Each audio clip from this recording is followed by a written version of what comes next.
Sanctions pour la gauche au pouvoir, maintien de la droite et percée du Front National. Tels sont les principaux enseignements du premier tour des municipales. Bien que l'extrême droite n'obtienne que 4,6% au niveau national, c'est la victoire du FN à Hénin-Beaumont qui a marqué médiatiquement le scrutin. Grand perdant, les socialistes payent la persistance du chômage. S'ils vont sans doute garder Paris, ils sont seulement 3e à Marseille derrière le FN et en danger à Strasbourg. Mais la gauche du PS résiste bien, gardant dès le premier tour la Courneuve ou Nanterre. La droite sort, elle, renforcée. Elle pourrait reprendre dimanche une dizaine d'autres villes moyennes à la gauche, comme Angers, Laval ou Reims. Un haut responsable corse assassiné dimanche.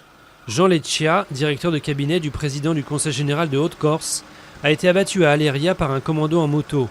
C'est le 2e homicide depuis le début de l'année dans l'île.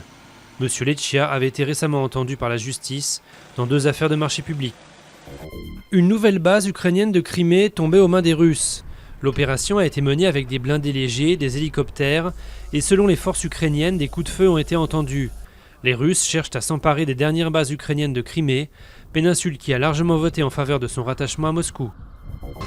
Une visite doublement symbolique. Le Premier ministre japonais s'est rendu au musée Anne Frank d'Amsterdam, alors que plus de 300 copies du journal de cette jeune fille juive tuée pendant l'Holocauste ont été vandalisées en février à Tokyo.